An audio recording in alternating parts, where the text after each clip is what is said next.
When we picture history being made, we usually imagine emperors, massive armies, and these sweeping, world-changing decrees, right? Well, welcome to today's Explainer, where we're going to dig into some truly fascinating academic research that reveals a completely different reality. We're looking at how everyday women, operating entirely in the background, have quietly subverted empires and quite literally shaped the future. So, let's kick things off with a pretty wild question, one that totally challenges how we normally think about power.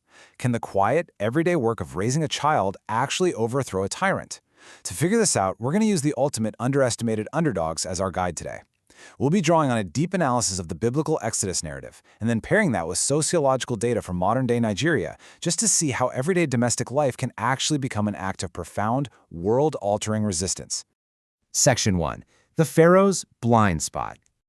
To really see this in action, we have to start with a massive power imbalance in the ancient biblical world. You've got the mighty Pharaoh of Egypt on one side and an enslaved group of Israelites on the other. Pharaoh tries to control the population using raw, violent, systemic power, decreeing that Hebrew sons be literally thrown into the Nile. But he has a massive blind spot. He completely underestimates the women. In direct contrast to all that violence, Moses' mother, Jochebed, builds a waterproof basket and gently places her baby in the reeds. It's brilliant. She uses quiet, localized feminine agency to entirely subvert an empire's violent edict. Moving right along to Section 2, Women Who Saved Moses. Now, what's really fascinating here is that this wasn't just a solo act. A whole network of unexpected female heroes engineered this tyrant's downfall right under his nose. Just look at this lineup. You have Jochebed, the biological mother, risking absolutely everything. You have his sister Miriam, who shrewdly negotiates with royalty. You've got Pharaoh's own daughter, who feels compassion and adopts the baby. And you even have the unnamed attendants who actually draw him from the water and keep the secret. It's mothers, sisters, princesses, and maids, all crossing ethnic and class lines to collectively thwart an empire. And this brings us to what is honestly the ultimate historical irony. It's basically the greatest Uno reverse card ever played. Because of Miriam's clever negotiation, Pharaoh's daughter agrees to pay Jochebed to nurse her own son. Think about that for a second. Pharaoh's decree of death ends up literally funding the life, the safety, and the Hebrew education of his greatest future adversary, right inside his own palace walls. His own daughter essentially undoes his entire systemic plan for population control. So the absolutely crucial point the researchers make here is that the liberation in this narrative was actually carried out through the routine, uniquely female responsibilities of the time: birthing, nursing, and nurturing. In a patriarchal world that completely dismissed them, these women took their everyday vocations and turned them into a surprisingly powerful tool of resistance. All right, Section 3, Mothers in Igbo Culture. But hey, this phenomenon isn't just ancient history. Let's fast forward and pan out a bit. Sociological research from the University of Nigeria exploring the modern-day Igbo people reveals a really fascinating parallel. It shows how the background work of mothers continues to be the primary engine for societal survival and success today. Just like the women in the Moses narrative we just talked about, Igbo women are described as operating largely in the background of a heavily male-dominated society. Yet, acting as the supreme homemakers and the very first teachers, it's their incredible, often entirely unseen sacrifice that powerfully propagates the good course of society. They are literally steering the future from behind the scenes. And look at how beautifully this culture immortalizes these maternal sacrifices.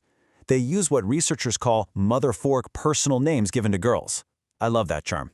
Names like Izene, meaning good mother, Neka, mother is great, and Nebudondo, translating to mother is shade or security. These aren't just labels, they are existential statements permanently encoded into the culture, constantly reminding the entire community of what mothers do for their people. And these names aren't just pretty words either. They represent real, gritty anecdotes. The researchers found stories of mothers selling literally all their personal jewelry and clothes just to fund a single child's education. Mothers single-handedly raising 8 children into college graduates after being abandoned. Mothers risking their own lives to protect their kids during persecution. These names serve as living monuments to women enduring unimaginable hardship just for their family's advancement. Which brings us to Section 4, the paradox of patriarchy. Now, here's where things get a bit complicated, and there's a cultural contradiction here that perfectly mirrors the ancient texts we looked at earlier. In Igbo culture, which is traditionally patrilineal and heavily male-dominated, a society where, unfortunately, female children are sometimes wrongly considered less valuable, these female-praising names are almost always bestowed by fathers and grandfathers. So the patriarchy itself is choosing to honor women with these profound titles. It's a real paradox. This creates a massive, striking duality. Just compare the high cultural praise of motherhood against the systemic injustices these very same women frequently endure. On one hand, they are extolled in names, absolutely revered as the heartbeat of the family.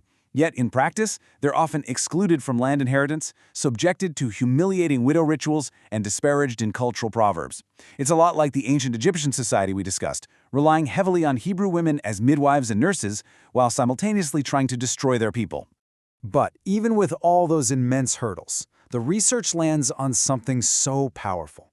From the reedy banks of the Nile thousands of years ago to the modern homes of Southeast Nigeria today, women operating in the background continually move history forward. Their intrinsic qualities of compassion, shrewdness, and sacrifice are the quiet engines of societal survival. So, what does this all mean for us? Well, true power doesn't always look like an empire's degree. Sometimes it looks like a mother weaving a basket, or a sister negotiating a deal, or a grandmother sacrificing for an education. I want to leave you with this final thought to chew on.